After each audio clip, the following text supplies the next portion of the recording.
Hello everybody, welcome to Learn Shiksha. I am Amrita. So today we are going to study about poetic devices. So in this video we will discuss five types of poetic devices. So first of all we have repetition. Repetition is refers to the words to the same words repeating in a sentence again and again.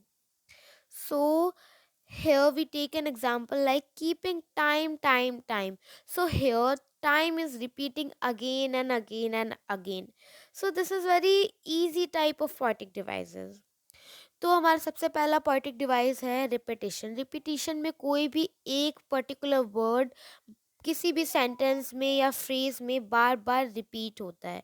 जैसा कि आपने हमारे first example में देखा, यहाँ पे जो time word है वो बार बार रिपीट हो रहा है. So now next we have alliteration.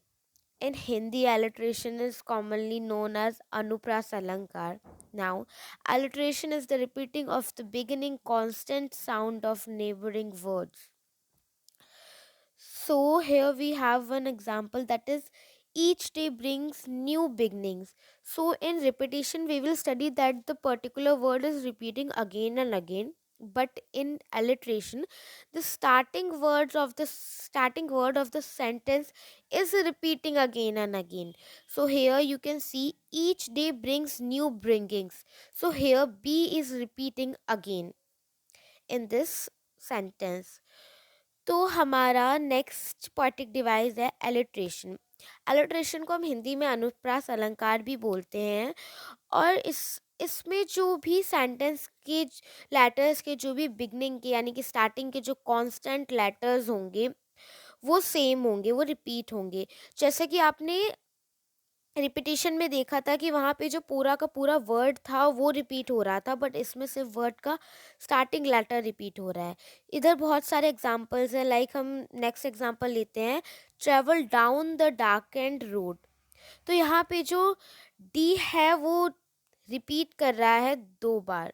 So this is an example of alliteration. Now we will move to hyperbole. Hyperbole is an expression that describe something as greatly magnified or diminished beyond the strict line of truth. So let's take an example of it. Like someone is saying, I have millions of work to do. It is true that anybody have millions of work to do? No, it is not possible. So it is a type of hyperbole. तो हमारा next जो poetic device है वो है hyperbole, जिसमें हम कोई भी ऐसी बात उसे इतना बढ़ा चढ़ा के बोल देते हैं तो उस लाइन को हम हाइपरबोल बोलते हैं. जैसे कि किसी ने बोला कि मैं चांद का टुकड़ा ले आया. तो आप लोग बिलीव करोगे कि कोई ला सकता है चांद का टुकड़ा? नहीं ला सकता. तो इस टाइप के सेंटेंसेस को हम, इस टाइप के पोएटिक डिवाइस को हम बोलते हैं hyperbole. So now we will move to personification. So here personification is a poetic device in which inanimate objects such as plants or lifeless creatures are given in human characteristics.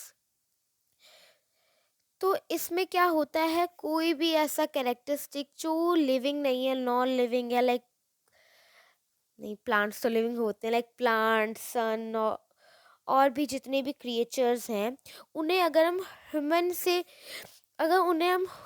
की उपाधि दे दें. Like एक example ले लेते हैं, the sun is smiling at us. तो आपको लगता है कि सन स्माइल कर सकता है? नहीं. Now the banyan tree is dancing. So is it true the tree is dancing? Not at all. It is not truth. तो इसमें कोई भी किसी भी दूसरे क्रिएचर को हम ह्यूमन के जैसा बताते हैं, इंसान के जैसा बताते हैं. जैसे कि हम बोल देते हैं कि हमारी अलमारी जो है वो स्माइल कर रही है. तो आपको लगता है कि वो स्माइल कर सकती है? नहीं कर सकती है.